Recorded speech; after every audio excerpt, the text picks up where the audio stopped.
guys have questions or if you want to comment on the show, feel free to do so. We ask that you try to do it a little appropriately. We do have Michael in the comments section. He's watching the comments.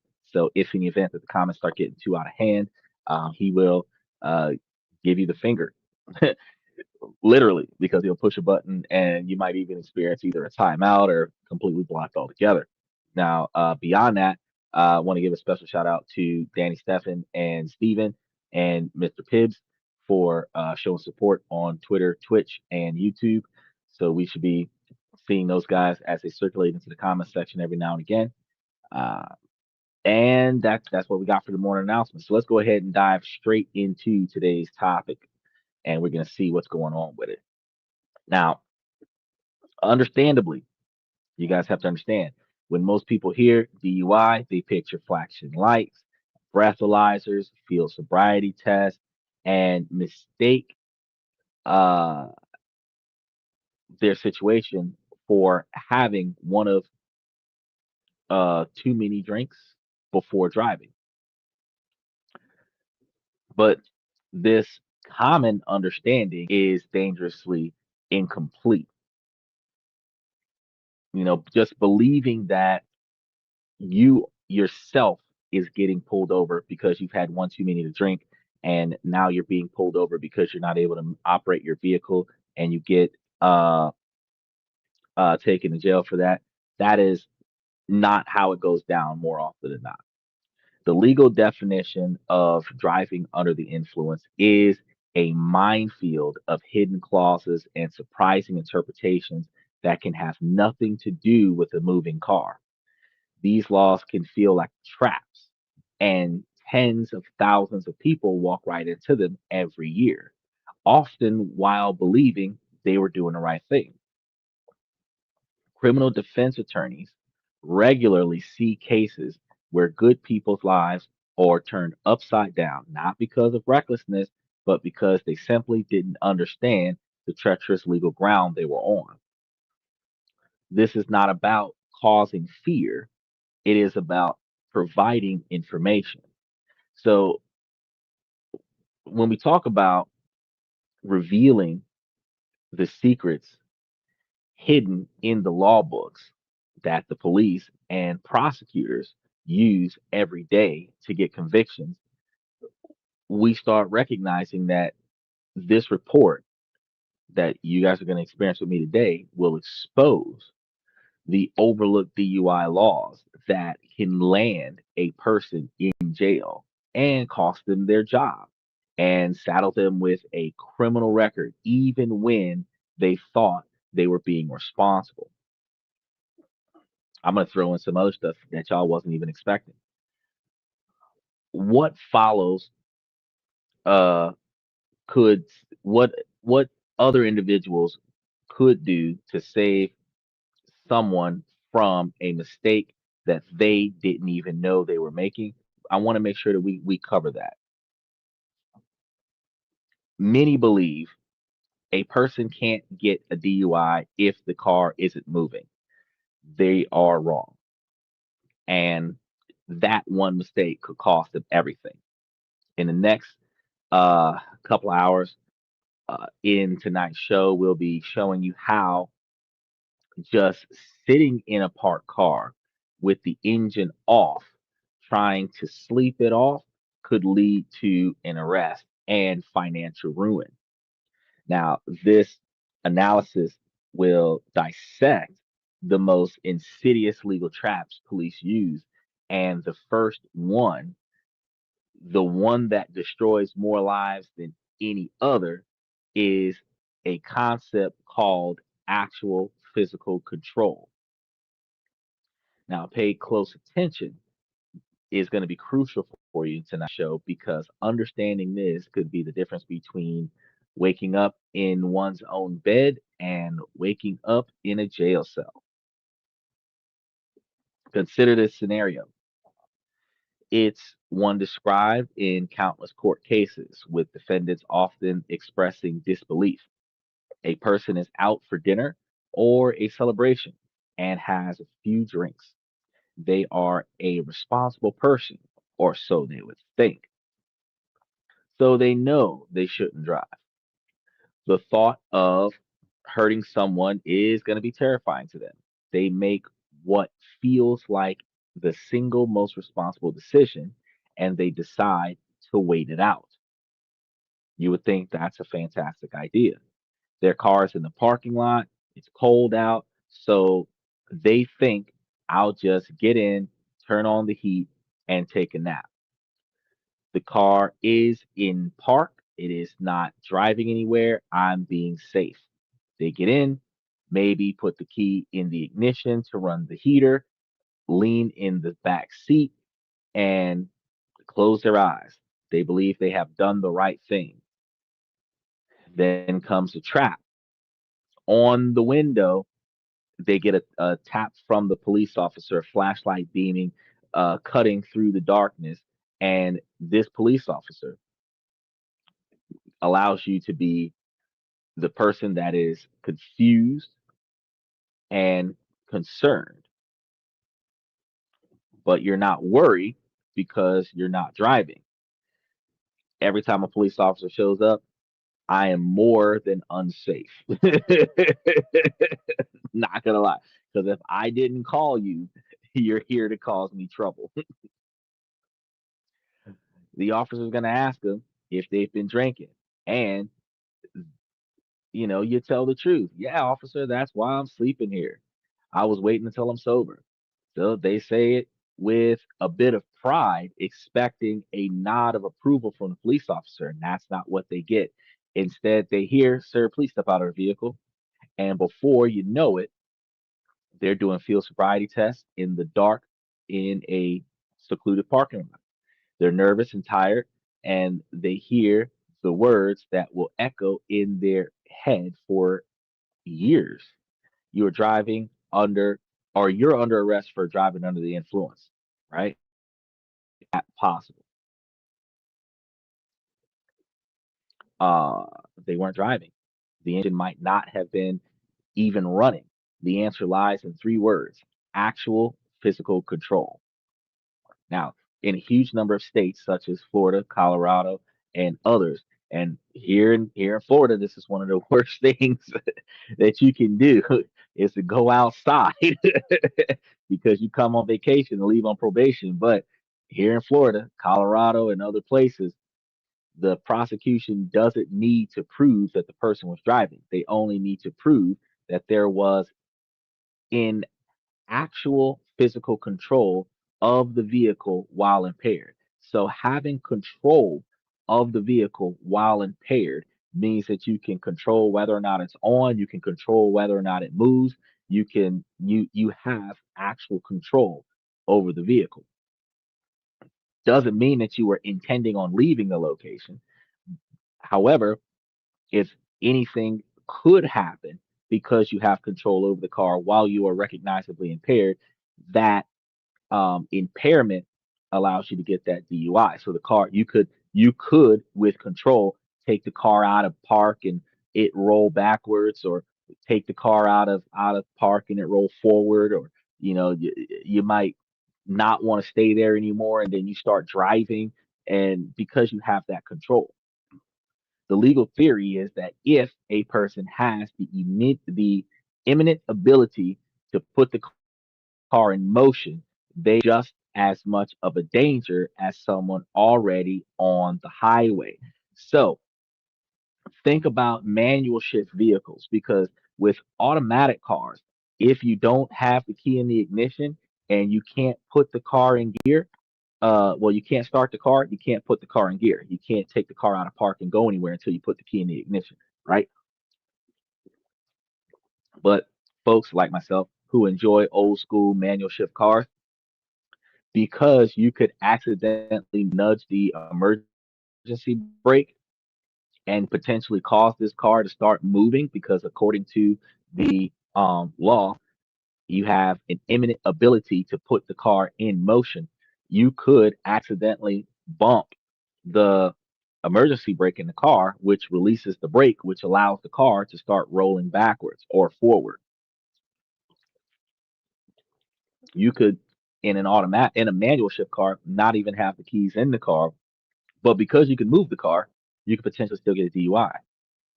And they are going to be treated the same way as individuals that are on the road drag racing under the influence of cocaine in a school zone. They're going to be treated harshly. A responsible decision has just been twisted into a criminal act. So, what does the court look for to determine actual physical control? It's the totality of the circumstances, a checklist of facts that prosecutors use to build their case. First, where are the keys? This is a critical situation. If the keys are inside the ignition, even with the engine off, that is the strongest evidence. In the eyes of the law, the person is one turn away from starting the car. What if they're in the person's pocket or the cup holder? That's still dangerous too. It's within legal territory. The safest place for the keys in this situation is outside a person's reach, like in the trunk of the car. Some people might even want to stick them in the gas tank of the car and close the gas tank lid. But if the keys to start the car are not inside of the car with the driver that is inside of the car, you're good to go. Second, where is the person in the car? The driver's seat is the worst place to be. The law often presumes a person in the driver's seat intends to drive, whether it's now or later.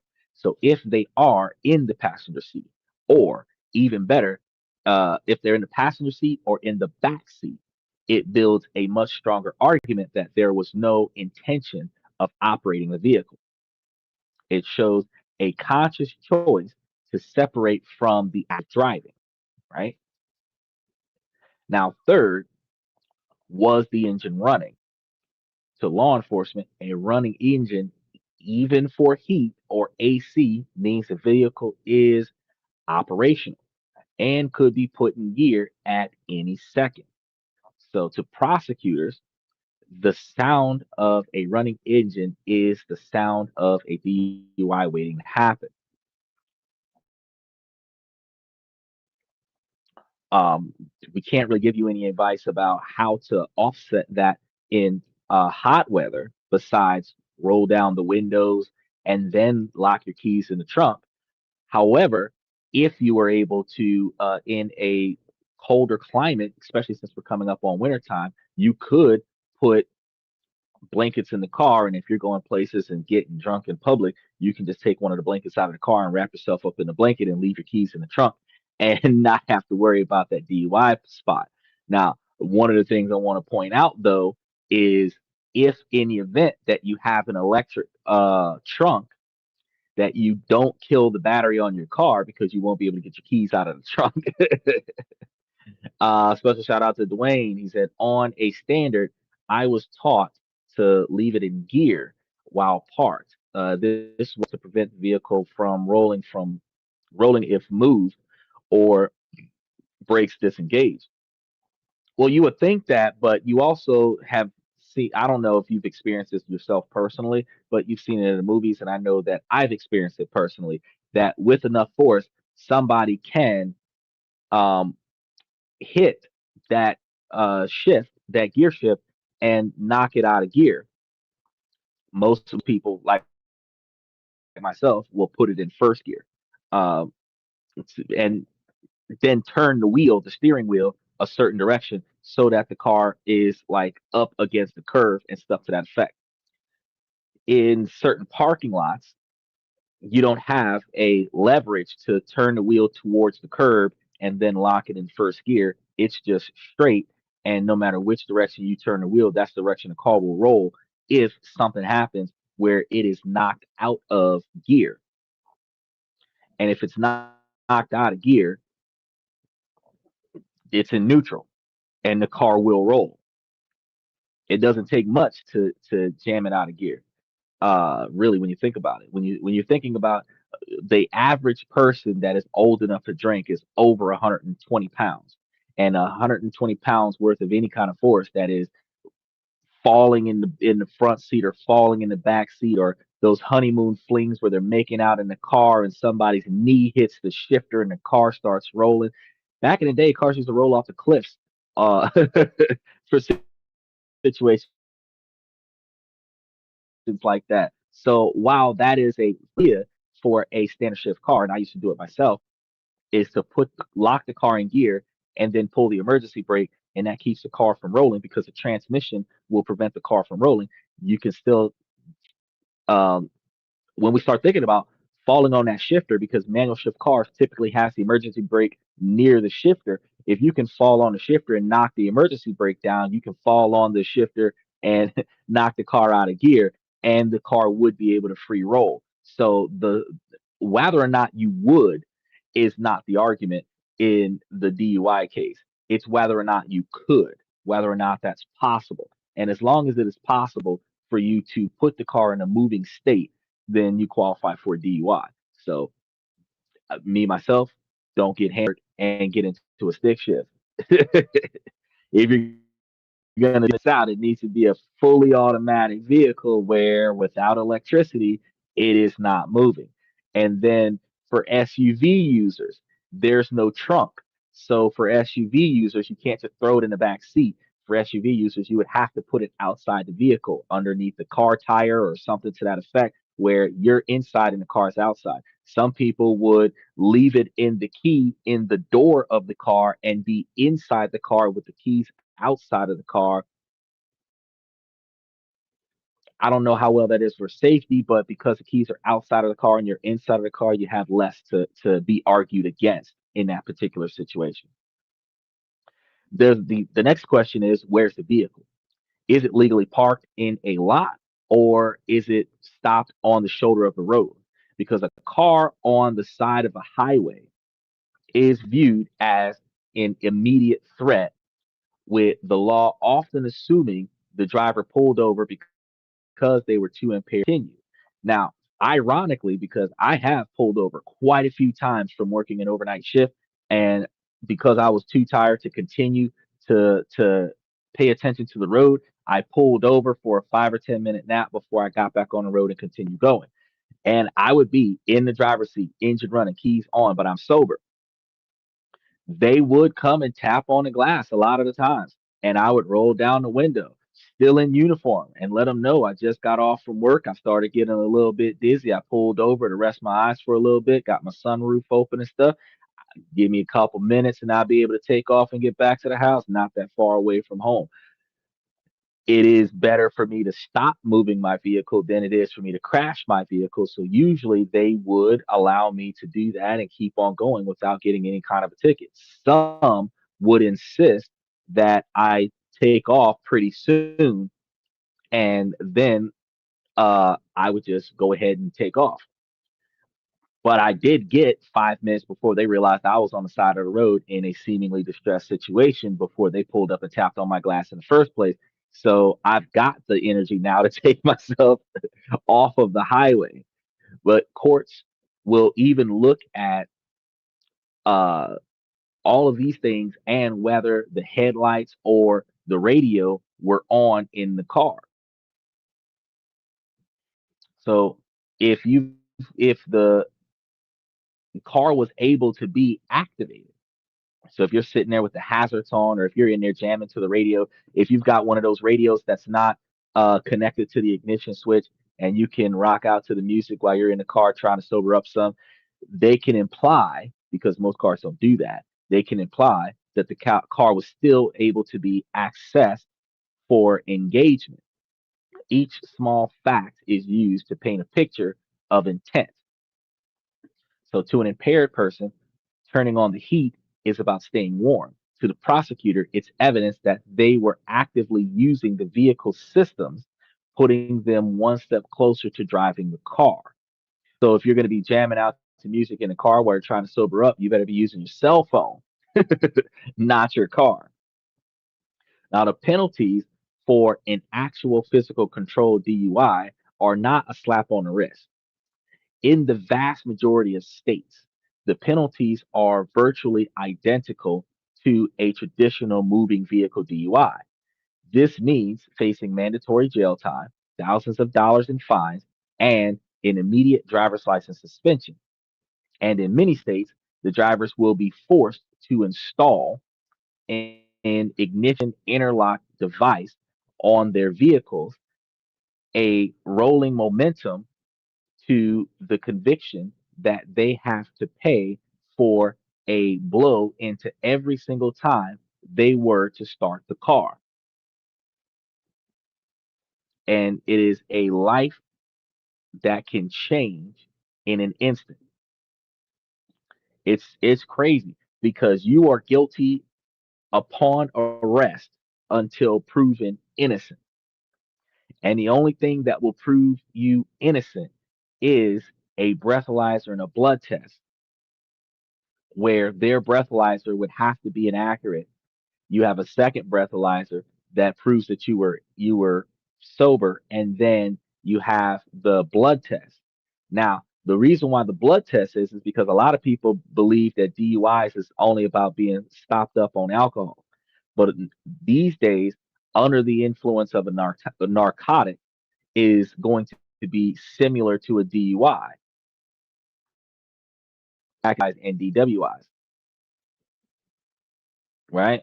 And you're like, well, what's the difference between the two? Uh, Nothing. The DWIs are more to the magnitude of being on narcotics, and DUIs are more to the magnitude of being impaired with alcohol. But you have to understand with prescription medications that typically ward off operating heavy machinery, and marijuana that promotes impairment, you can get a DUI and not be drunk. And as a result, the blood test would show that you would have had a narcotic in your system or a controlled substance in your system that would consider you not sober and unable to operate a motor vehicle, which would further prove your guilt. Now, this is the parked car trap, and it's a devastating example of how misunderstood DUI laws is real. And just like Dwayne just come to realize when because he gave us a pretty excellent about leaving the car in gear while parked, and that would prevent the vehicle from rolling if it was moved by somebody or the brakes were disengaged.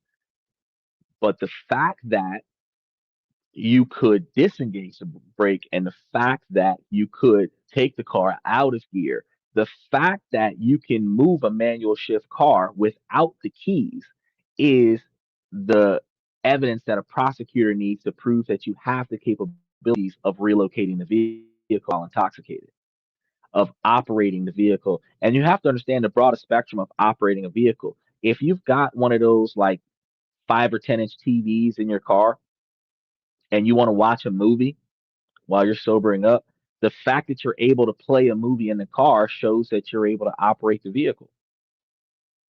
And that word operation, working lights, leaning seats back, central air and heat operating, that is operating the vehicle. You're not supposed to touch the car at all when you're impaired. Someone has a splitting headache, their doctor gives them a diagnosis and a legal prescription for painkillers like Vicodin, an anti-anxiety drug like Xanax, or a sleep aid like Ambien. On the bottle, it says may cause drowsiness, do not operate, which means do not use at all heavy machinery.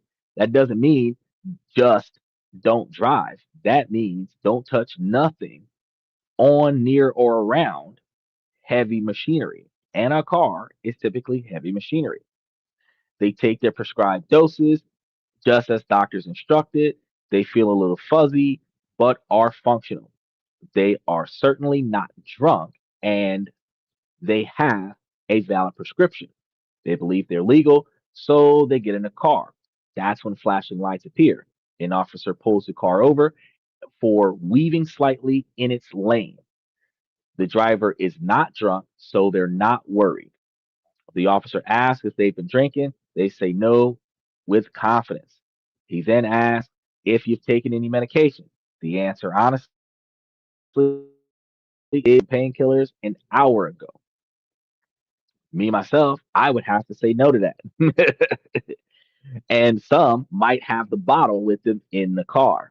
The driver thinks that their explanation to the situation is proving their innocence. What they may have just done, though, is confess to the crime. The biggest misconception about DUI law is that it only applies to alcohol and illegal drugs. No, it that is dangerously false. DUI stands for driver influence, can be anything, any substance that impairs the ability to drive safely, alcohol, marijuana, even to the slightest degree. A legal prescription is not a get out of jail free card. In states like Georgia and Illinois, the law is explicit. Having a lawful prescription is not a defense if that medication makes a person less safe to drive.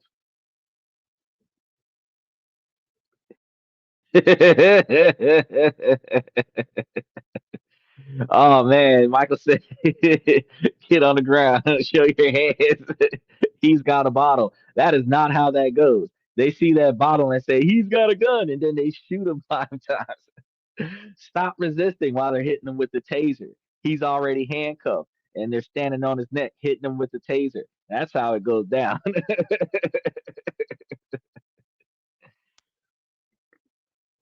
The only question that is going to matter here is, was the driver impaired? The definition of impaired is far broader than most people imagine.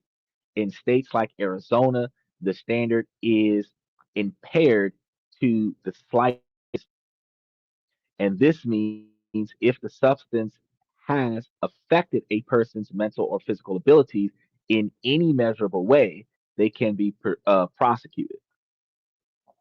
And when you think about common medications, painkillers, slow reaction time, anti anxiety drugs affect judgment.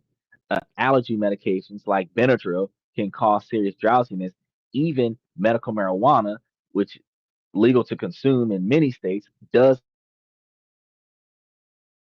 give a pass to drive while under its influence. So any individual that's thinking, oh, they're gonna, smoke weed and sip some gin and juice and ride in a low rider as they cruise past the police, that's not going to happen.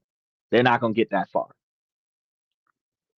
Even though the medical marijuana is legal, if you've got it in your system, if you smell like weed, if it's in your car, they don't have to get you for drug trafficking. They can get you for being under the influence, and there's enough of it in your car.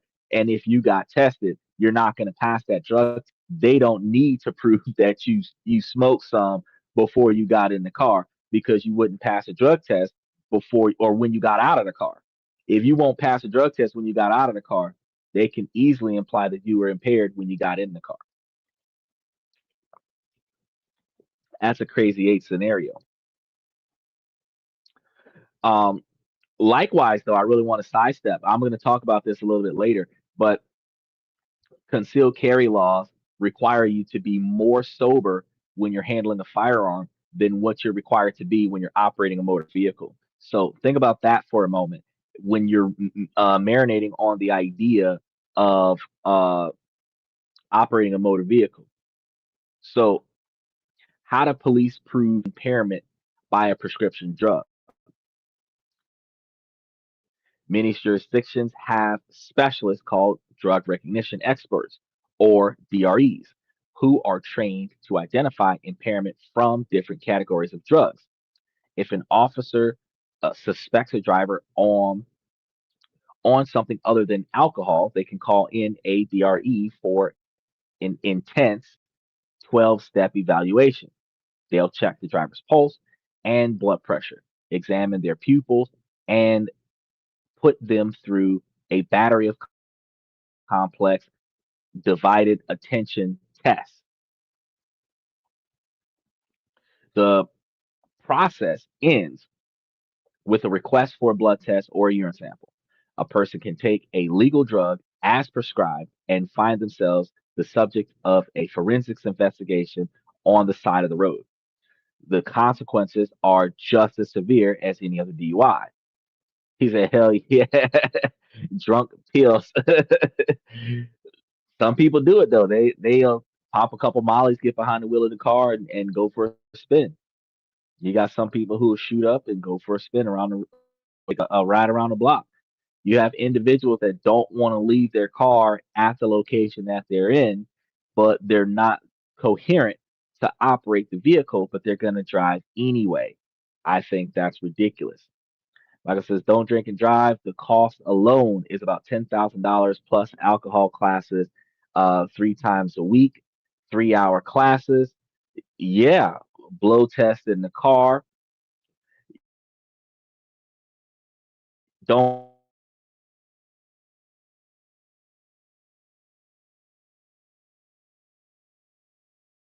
forget you'll be in a situation where they will take your car and sell off your car, and then you got to buy yourself a replacement car after you get off of your suspension. Yeah, there's a lot of things that's going on there.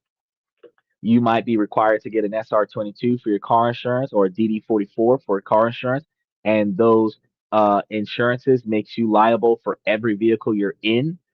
And you have to have insurance on yourself, and that insurance costs more than regular insurance, where you might be paying between $500 and $800 a month for regular car insurance. Yeah, there's a lot of stuff involved with that. He said, hook her in the trunk. Well, if she's in the trunk and she's got the keys, you should have had her driving. That's that's what's going on. You should have had her driving. He said, "Happy Saturday." Definitely, definitely. Now, a driver's private medical history may be subpoenaed and become evidence in a criminal case. The number of DUI cases involving prescription medication has skyrocketed in recent years. Police and prosecutors know people have a false sense of security with legal medications, and they exploit that misunderstanding. The warning on the bottle isn't a friendly suggestion, it is a legal disclaimer that, if ignored, can lead to the law treating a patient as a criminal, which is one of the reasons why if you're taking regularly prescribed medication that is going to alter body function, then you yourself should not be driving. You should get an Uber, have a cab, get a chauffeur, have a friend drive you around, because what you think isn't what you think. What counts as a vehicle in a DUI? A car, truck, maybe a motorcycle. These seem to be obvious, but the law's definition is anything but obvious. Venturing into the absurd and ruining lives in bizarre ways, we're going to start talking about what actually could happen. He said we're all criminals. Well, yeah, didn't you prove that not too long ago that we commit at least 3 felonies every day? Let's start with a Saturday afternoon chore: mowing the lawn. A person cracks open a beer and hops on their riding lawnmower. They're on their own property. What could be wrong with that?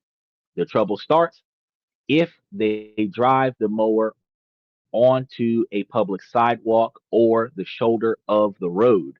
And this could happen if they're trying to get the edges of the property, and they get to the edge of their property and they go to turn around. In order for them to turn around, they would have to roll their vehicle off of their property. And in that instant, they may have just committed a DUI by operating a motorized vehicle in a public space while impaired. And yes, people get arrested for this.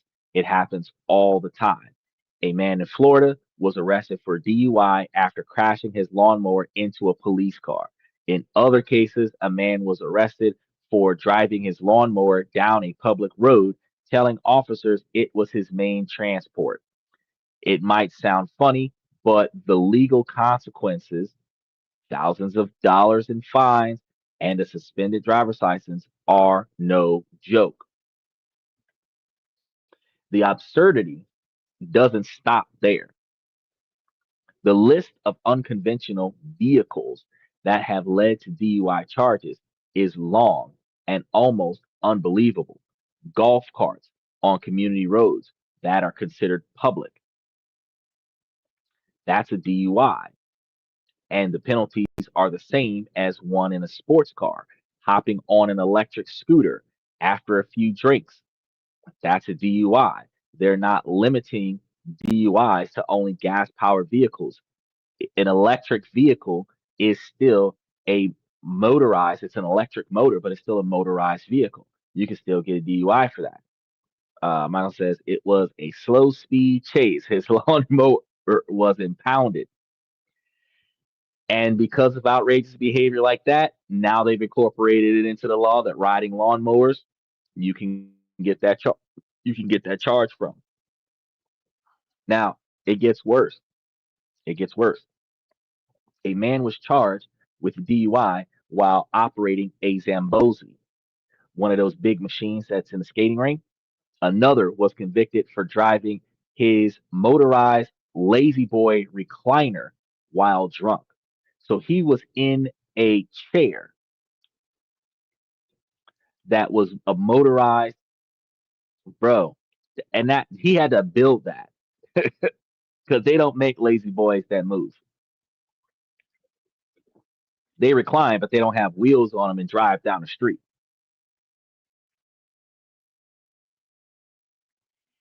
People have been charged with DUIs on ATVs, snowmobiles, and even motorized wheelchairs. And it gets worse because there are oh, we're about to get to that. There are other scenarios where even less conventional tools are allowing them to get hit with the DUI. The principle can even be extended beyond things with motors because in some states the law is written so broadly it can apply to bicycles, and in one of the most um, ancient examples of all, riding a horse on a public road while under the influence can result in a DUI in certain jurisdictions. Yes, right, even horses, even horses. This puts a big shock on people. It really does when you really think about like how quickly you can get got with something like this. Uh, the shock of these charges is going to be a very powerful weapon for the prosecutor. The defense of I didn't know a lawnmower counted is not a defense at all. It's an admission. It shows the person knew they were impaired but thought they found a loophole. The law has no loopholes here, and their ignorance is no excuse for the law. It has a giant gaping net where a DUI is a DUI, whether it's a 2-ton truck or a 10 horsepower riding mower. They're also giving individuals that are riding on their kids' toy car, you can get a DUI with that as well. Riding around with those power wheels, um, like technically, you don't require to have a driver's license to operate that particular vehicle, but it is still a motor vehicle, so you can get a DUI in it.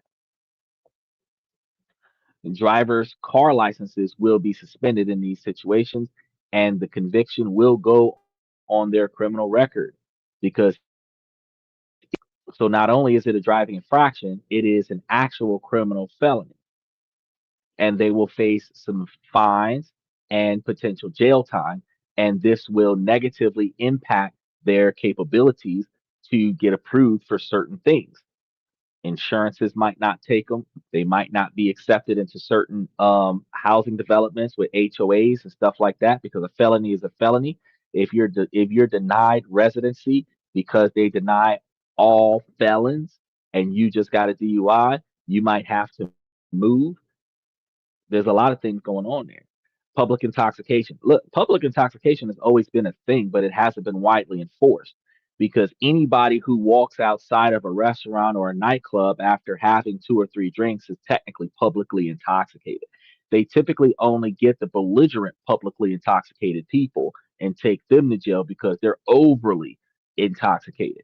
But if you had two or three drinks at an Olive Garden and then you walk to the car, from the table to the car, you're intoxicated in public. If you've had six or seven beers at the bar, you're in public in the bar and you're intoxicated. And from the bar to the cab, you're publicly intoxicated. They just don't uh, give you tickets and take you to jail for that. Usually one night in jail. That depends. That depends. It could be 8 hours in the drunk take. It could be 10 days in jail. It depends. It depends on if they just got you with a slap on a wrist kind of situation where you were just out there versus they actually had to apprehend you. They actually had to put in effort to apprehend you. So it could be anywhere between a night to 10 days in jail, depending on what bad choices you made trying to elude them that night, could lead to a few weeks to a few months in jail. A lot of things going on there. False testimony that's disproven during trial could lead you to a few months to a few years in jail. A lot of that stuff happens.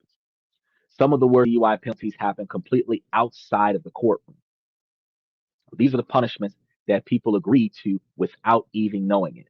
And they are automatic, swift, and brutal. The most powerful of these is the doctrine called impaired consent. So let's go back to the traffic stop. The officer suspects impairment and asks the driver to take a chemical test, a breathalyzer, or a blood test. He said, "Get off your, get off my back, you." Yeah, that'll happen. That'll happen. You better hope it's your back because it could be your front. Uh, a driver might think, if I refuse, they have no proof. It's my right to refuse, isn't it? This is one of the most catastrophic mistakes a person can make. There is no right to refuse without consequences.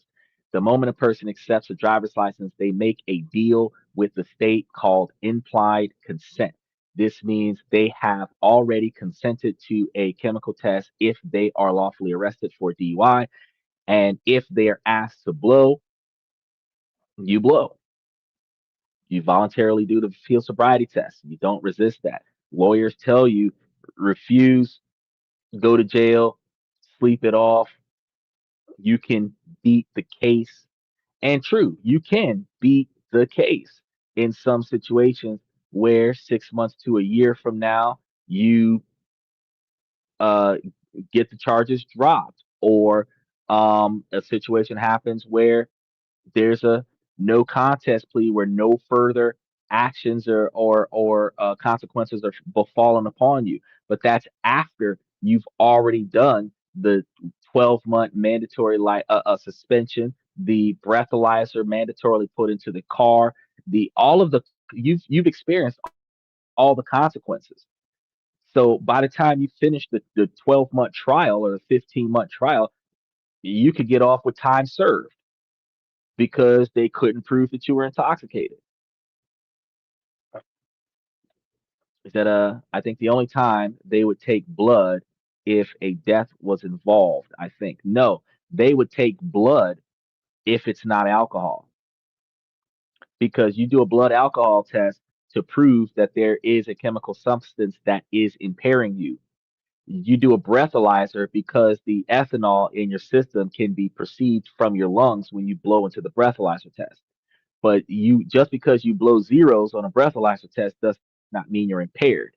It just means that it's not alcohol. So if they can see bloodshot eyes, if they can see dilated pupils, if they can experience slurred speech, loss of balance, they can prove through a blood test that there's something in your system that is impairing your ability to function. So they would administer the blood test specifically because you show all the signs of being incoherent, but it's not alcohol. Now, will they mandatorily snatch up blood alcohol analysis if somebody dies? Probably, but that's not the only time it'll do it. If they'll do it to prove that you were impaired if they couldn't prove it with the breathalyzer. But if they can prove it between the breathalyzer and you falling over during the field sobriety test, and they got that on video with the body cam and the dash cam from the car, that is usually the most evidence that they need to prove that you were impaired. Slurred speech, loss of balance, incoherence, um, failure to follow instructions, blowing high numbers on the breathalyzer, all of that stuff would lead to recognizing that you were pretty impaired. But if none of that stuff works, then they hit you with the blood test. So when a person refuses, they breach the contract and the penalty is immediate and it's going to be severe. In many states, a first time refusal triggers a mandatory 12-month license suspension, often significantly longer than what it takes to get through the case. And the suspension for a failed test is sometimes in some states less than that. A second refusal can mean a 3 year suspension or longer. And while 2025 laws changed in California, removing some criminal penalties for a blood test refusal, the administrative license suspension remains firmly in place. So you still got to agree to that. You still got to work your way into that. But it gets worse. A refusal becomes powerful evidence. The prosecutor will stand before a judge and argue its uh, consciousness of guilt, saying that the person refused because they knew what the results would be. An attempt to deny the evidence has just become the most compelling evidence they have. Either go ahead and take my license.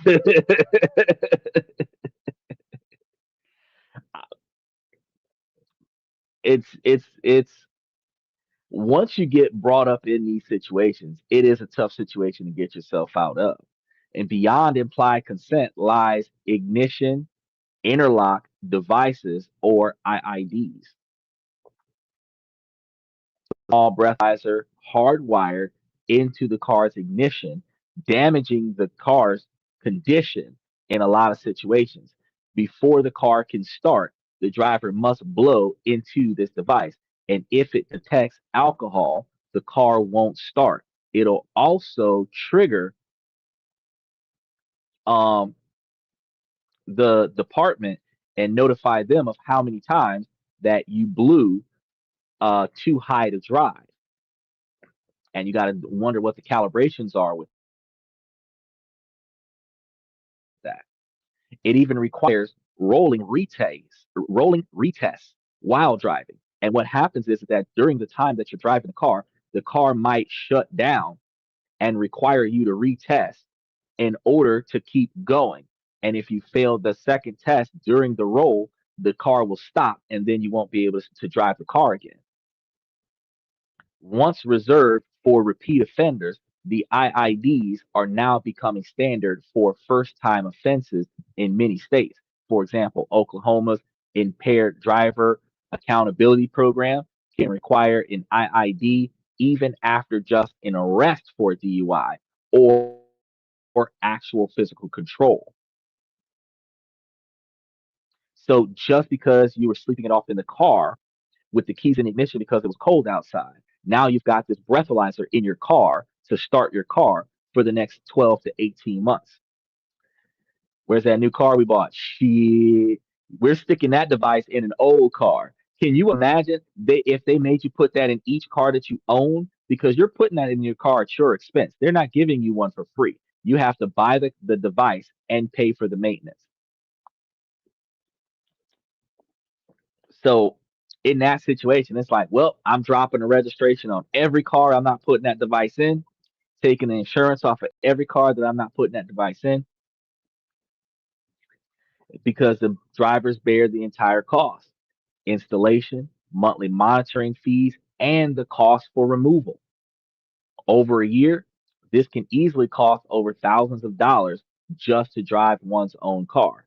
And to that mandatory alcohol education class that we were just talking about, skyrocketing insurance rates and thousands in court fees and fines.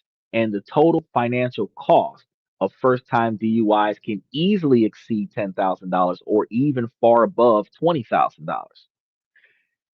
Then are the silent penalties designed to drain a person's bank account and control their life long after they've served their time. Just when it seems the rules can't get any stricter, they do. For certain drivers, the margin of error is zero. A single drink can be a career ending event. The first group is commercial drivers, the men and women operating our trucks and buses.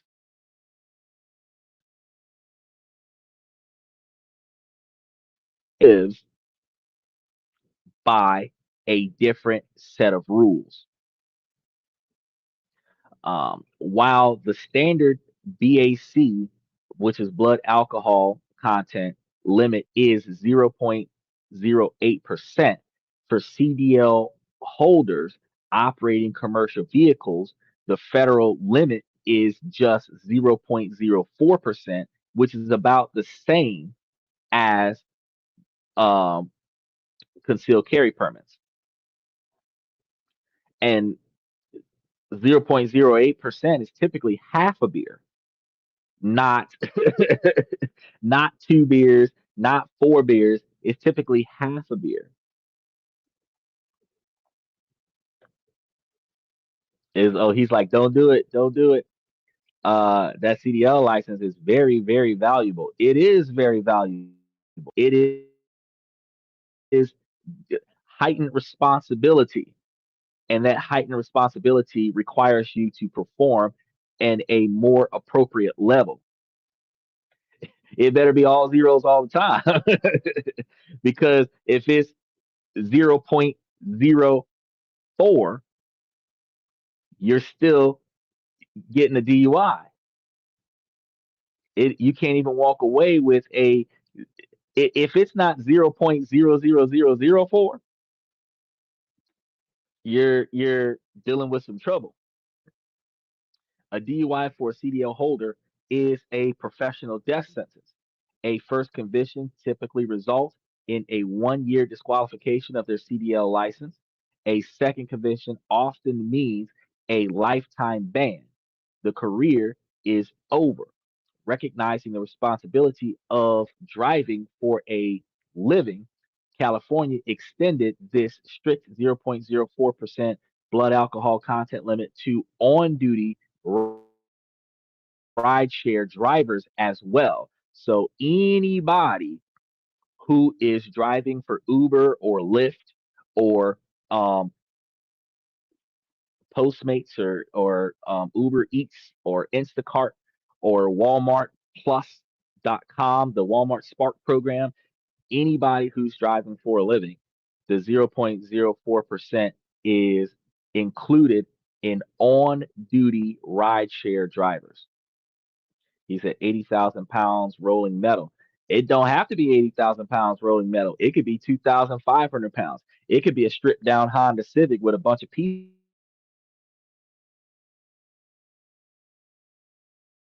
in the trunk.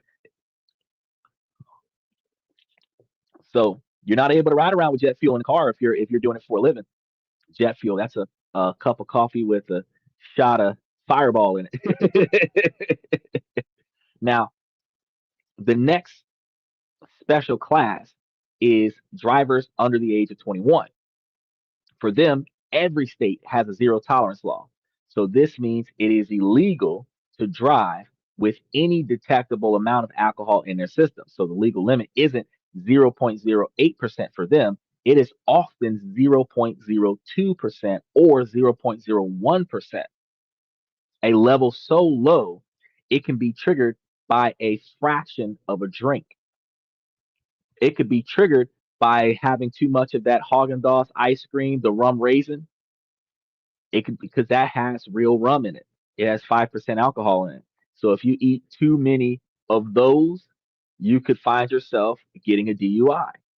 It's almost like those people who work in the police and military that are doing regular drug tests, and they're not supposed to have. Oh, look, NyQuil, but you're not supposed to be operating a motor vehicle when you're taking a sleep aid. My, NyQuil is a cold scenario, but it's also a sleep aid. You're not supposed to be operating motor vehicles with a sleep aid. But beyond NyQuil, though, you have those law enforcement and military personnel. They're not supposed to consume medical marijuana or opioids, right? And then you go to Starbucks and they have the stuff, the poppet seeds and stuff in the little brownies, in the little muffins. You have to know what's in there so that you don't get got with it. Oh, yes. Now, cough syrup. You're not supposed to drive. It says on the bottle, don't operate motor vehicles while on that cough syrup. But I don't recall Dr. Scholl's saying don't operate motor vehicles after mouthwash. But if you was to take a swig of some mouthwash, you just consumed a potent quantity of alcohol after brushing your teeth, where under the age of 21, you might have just triggered a DUI status just to keep your breath smelling fresh. So that's a good point. The law isn't concerned with impairment, only with the presence of alcohol. A conviction at such a young age can derail college applications, scholarship opportunities, and future employment. He said, "Boom farm 2020." They, we don't think about these things before we start doing it. I was about to say Boom Farm. I don't remember Boom Farm, but I remember Mad Dog. Mad Dog 2020. Mad Dog used to be Kool-Aid back in the day. Get you the orange one and pour it into your orange juice in the morning. Or now they've got the Blue Beast flavor. You can pour that into your wild tropical Kool-Aid flavor. Very good on birthdays. All the kids are behaving now, but none of them can drive home. Rules underscore a fundamental principle of DUI laws. The greater the perceived risk, the stricter the rules are. For commercial and rideshare drivers, it's the safety of their passengers. For underage drivers, it's their inexperience. In these cases, the law sacrifices nuance for a harder line approach, creating a legal environment where one misjudgment doesn't just lead to a bad day, it leads to a ruined future. So you guys got to think about what you're about to do before you start doing it. But here's another thing though. Imagine you're driving late at night and you see a line of flashing lights and stopped cars ahead. It's a DUI checkpoint. Immediate question always pops into your head. Can I turn around? The answer is a surprising and high stakes yes, but it is generally not illegal to avoid a DUI checkpoint under conditions. Drivers have the right to choose a different route, such as making a turn into another street, as long as the maneuver itself is a legal traffic action. What police officers usually do is when they decide to put up a DUI checkpoint, they typically put cones at least a quarter mile back, if not further, along the road, and you cannot turn through those cones or turn around through those cones that would be perceived as some type of illegal traffic move in a construction zone, right? Immigration checkpoints. I didn't even think about those. You could get checked for DUI at an immigration checkpoint.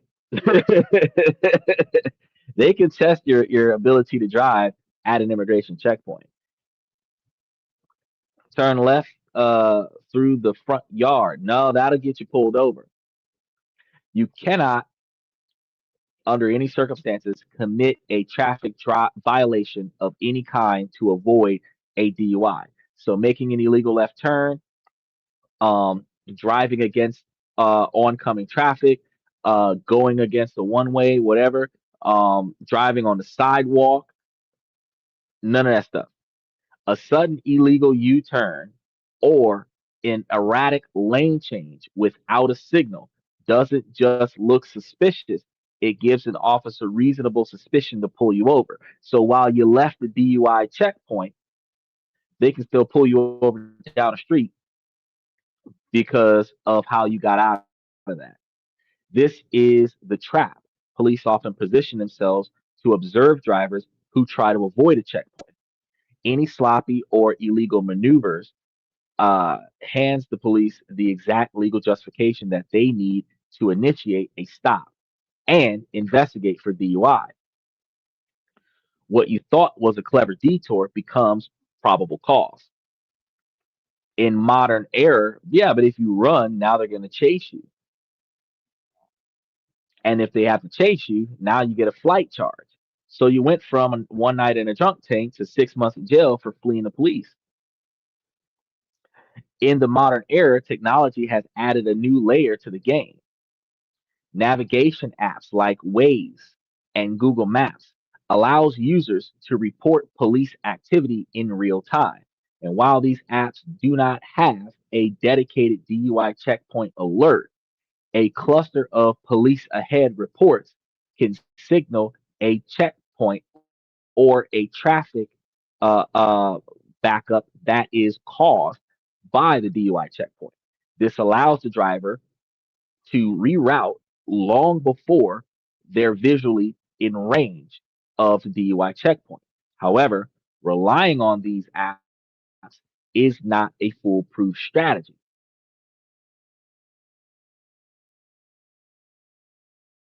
Report, and it can be outdated or inaccurate. In our favor, if it is reporting a plethora of police officers in a certain area, even if the police officers are no longer there, you would be proactively cautious to the outdated information. But the first person to see or encounter a police officer would not be outdated, it would be unreported. And the first person to report it would let everybody that comes behind them know there are police in this area. So if that ends up being outdated, then you're still going to be cautious and go around the abundance of police officers. Law enforcement agencies have also criticized these features, arguing they undermine public safety and help impaired drivers evade the law. I strongly disagree. I believe that the underhanded tactics of law enforcement to score an arrest or issue tickets by hiding their cars in bushes and behind trees and behind billboards, and then trying to catch people in the act of, which is dangerous in and of itself, forcing people to slam on brakes and act erratically because the police jumped out of nowhere instead of being widely observed in the open. I believe that that level of constitutional, and police officers should do a better job of, showing them, hey, I'm here and you're still going to drive past me like that.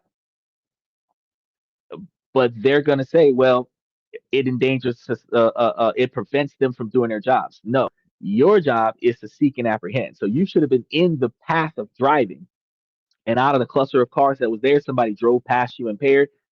They knew that was a cop car they drove past, and you got them. But for you to be hiding behind a sign or hiding in the bushes or ducked off out of the main line of sight so that a car can pass by you so that you can come and pull them over, where we always have that question, where did the cop come from? Because they were hiding. That I believe that there needs to be more than just apps for that. I believe that there should be some type of GPS signaling that is triggered in all Teslas to notify us when a law enforcement vehicle is in the vicinity, so that we have the opportunity to keep ourselves from being hurt or killed by the behavior of poor decision making with law enforcement, because they're still people too. But while to the ethical law constantly being debated. And I'm going to point out that the way they go about doing things is extremely unethical. But some people say, oh, well, would you prefer for them to have a DUI checkpoint, or would you prefer for one of your loved ones to be killed in a car crash? And those extremes can be offset by other extremes. Would you prefer to be the person that got a DUI checkpoint? Well, would you prefer not having a DUI checkpoint, or would you prefer being the guy that got shot at the DUI checkpoint because they thought that your wallet was a gun? We could go down both different because police do not behave appropriately when in the line of duty, and because they have failed to be upstanding, and then the law fails to hold them accountable more often. They're starting to increase holding law enforcement accountable, but the failure for police departments to hold their officers accountable, and then the court system to hold them accountable. Civilians do not have protection against good cops that make bad decisions. So it's tough. So that line of debate is always going to be there. Michael says for big rigs, each state has an annual day where the state patrol pulls rigs in to do a full inspection of your rig and trailer. Right. And seasonally, 4th of July, Halloween, we're talking about it because it's coming up. Thanksgiving, Christmas, New Year's Eve, New Year's Day, Valentine's Day, Cinco de Mayo, now Juneteenth, Mardi Gras. They put DUI checkpoints out there. Prom night, they put DUI checkpoints out there. They do insurance checks, which is different from DUI checks, where they're checking every vehicle in the area to see if they have insurance. They do insurance checks in the daytime and DUI checks at night. Typically, people who want to avoid that will take roads that have multiple exits. And if you're looking at your Google map and you see that there's a backup ahead, instead of going into that backup, you would make the next right or make the next left and go all the way around it, take the long way home so that you don't get pulled over. Ultimately, avoiding a checkpoint is a legal gray area that can easily turn black and white. If you choose to turn away, you must follow every traffic law to the letter. A calm legal turn is your right. A panicked illegal one is an invitation for the very interaction that you are trying to avoid. So, and you also got to recognize that with firearms involved in the play, you have a heightened level of danger, which means you have a heightened level of responsibility. So, if you are one of those individuals that would prefer to exercise their Second Amendment, it is heightened importance that even if you're at your house, less is more. If you're going to get you something to drink, you're no longer operating with the pistol or the shotgun. You might have to use swords and daggers and stuff. But if you're going to walk around your house with your First Amendment or your Second Amendment in your pocket, and you're going to make sure that by all means you're going to defend your household, you should probably be sober more often than not under the influence of any kind of narcotics or any type of prescribed medications or marijuana or recreational drug use. Because even in a home defense, if you are over the legal limit of impairment, your judgment is questioned. And now a self defense of the home has become a criminal action. So you got to be careful with what you're doing. The best advice is to call a cab, or Uber or Lyft. That would probably be the best advice. The second best advice would be to drive with a friend that's supposed to be the designated driver. The problem with going with places with a friend that's supposed to be the designated driver is usually that the designated driver is the least drunk person in the group. Doesn't mean they're not drunk. It just means that they're the least drunk person in the group. If you get a designated driver, a rideshare driver, or hire a chauffeur, they're sober because their job is to drive. They're never gonna drink. or if they're not supposed to at least. And those individuals will be the ones that would get you home the safest. Even safer than catching a cab, only drink at home. Don't have alcoholic consumption outside of the household. I can't say that you can't take pain medications or prescription medications outside of the household, but if you are impaired in public, rely on public transportation. That would be some of the best ways to go because going out for a night out with the guys and coming back with a DUI, or going out with a night out with the girls and coming back with a DUI, or taking your partner for a night on the town and both of y'all coming back with DUIs, that's a decision that you make in your personal life that negatively impacts your financial life and negatively impacts your business life. And these are the reasons why I encourage you guys to change your decision making. So let's recap. The world of DUI laws is a minefield. It's a world where sleeping it off in a parking lot can lead to an actual physical control conviction, APC.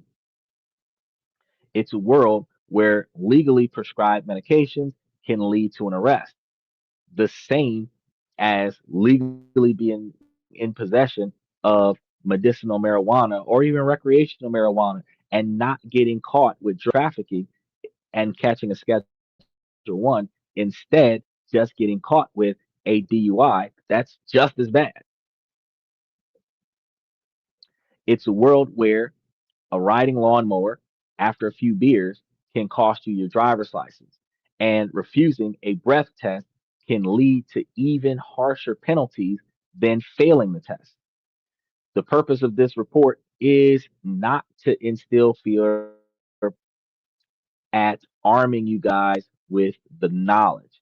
These laws are real and they are enforced every day, more so than seatbelt tickets. And ignorance is never an excuse. They said to lose your money is okay, but to lose your reputation, you can never get back. That's actually a very good assessment.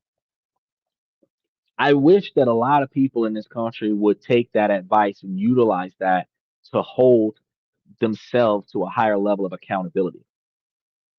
We have forgotten in the United States that our personal reputation is very important for our success and development in our future.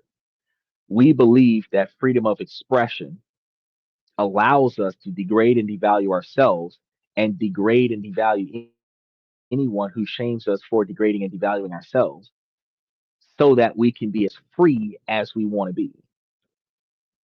But then when we decide to get serious about life, every bad choice that we made in the past that has now become a social media uh, uh, uh, highlight reel since as far back as 2009 now holds us back from being more successful in our futures.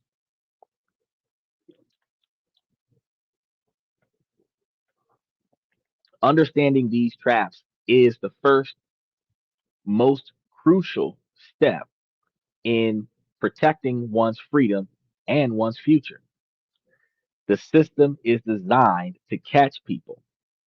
It is unwise to make it easy for them. So, if this information has been helpful for you guys and you want to learn more about protecting your rights, make sure that you subscribe to the channel and hit those notification bells. And remember, tonight's show is for informational purposes and not necessarily legal advice. The laws are incredibly complex and vary by state. So if you or someone that you know is facing a DUI charge, you are in a serious legal battle and need an experienced attorney on your side immediately.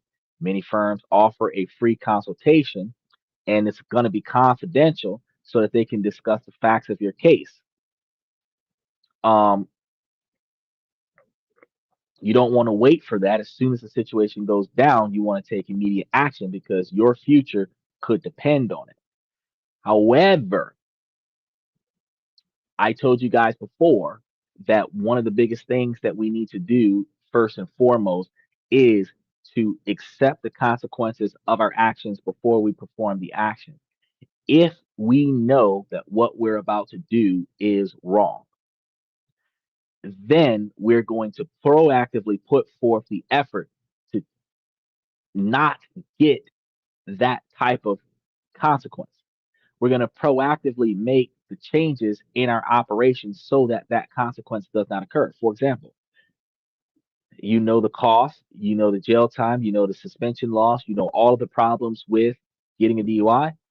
You're not drinking in public. You're not driving if you drink in public. You're not riding with somebody who's driving if they're drinking in public, to reduce your ability to get caught for drinking in public.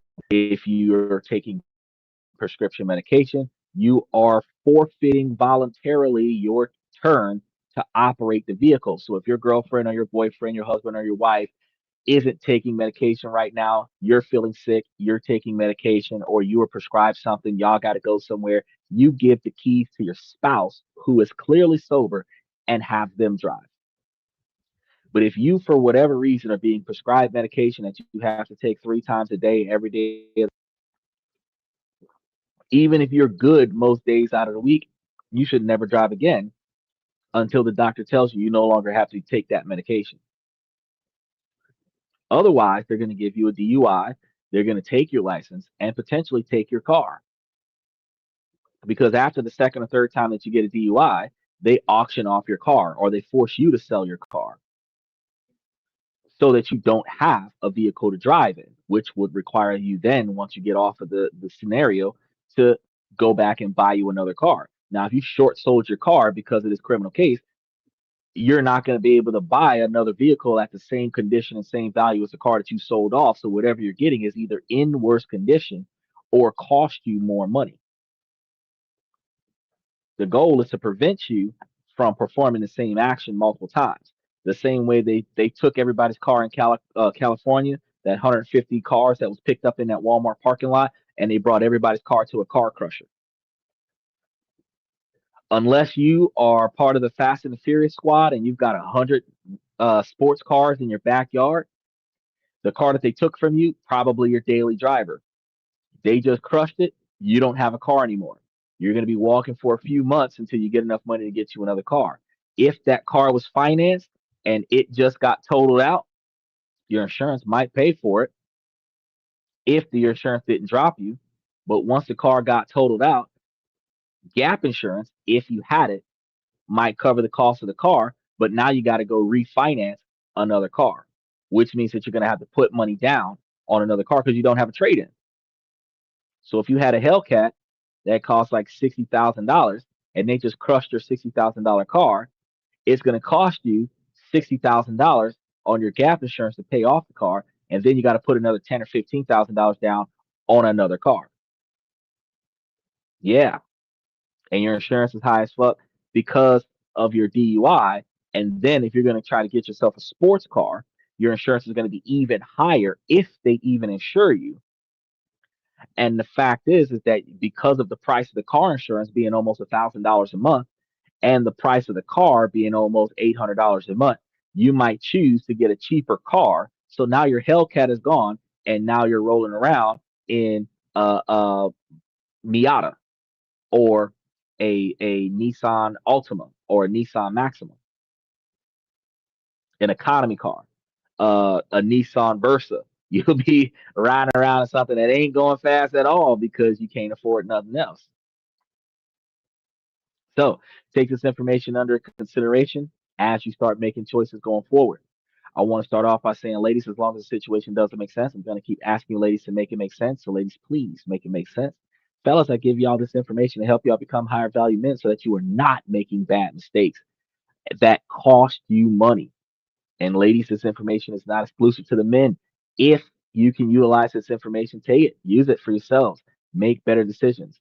Here on This and That, where we talk about this, that, and everything in between, we're trying to help you guys improve first person accountability, first person responsibility, and making decisions that directly benefit your own individual objectives. So, whatever your goals and dreams are in life, every decision that you make cannot impact your ability to succeed on that goal. So, what you want to focus on are the things inside of your control. Make the changes that benefit your objectives. The things that are outside of your control, you need to navigate yourself around that by removing yourself away from negative individuals that will negatively impact your situation, bad decision making individuals that will negatively impact your situation. Avoiding cops that make bad decisions is not you avoiding getting in trouble with the law. It's avoiding you committing actions that require law enforcement intervention that prevents the good cop with the bad decision making skills from engaging you because you have done nothing to cause them to engage you. These are ways that you eliminate situations beyond your control, or at least reduce them greatly. Now, with that being said, I want to thank you guys for coming to this and that. I'm your host, Xander, where we talk about this, that, and everything in between. And I'll see you guys tomorrow night.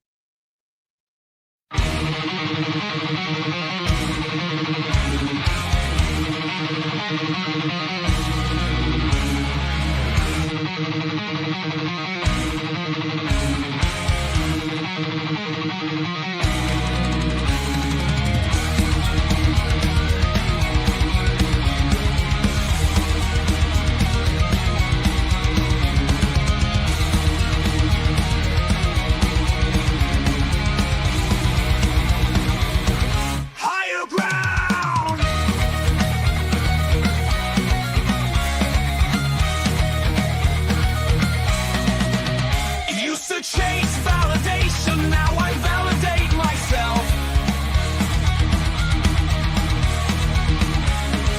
Building inner strength, putting doubt upon the shelf. No more unnecessary drama, no more wasted time. Climbing higher, constantly making my own climb.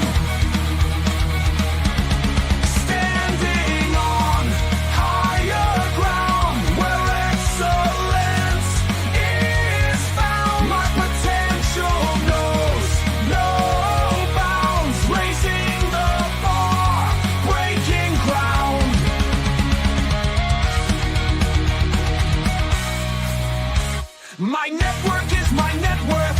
Choose your company wise. Surround yourself with eagles, not with sheep in disguise. Every interaction is a reflection of my brand. Quality over quantity, that's my personal command.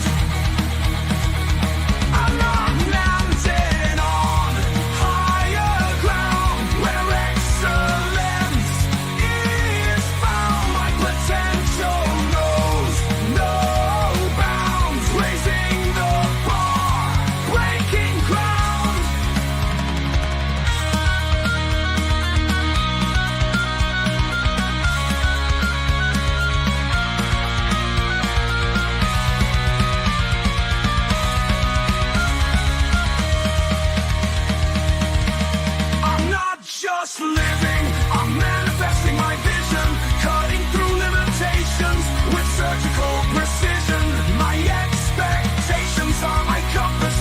back.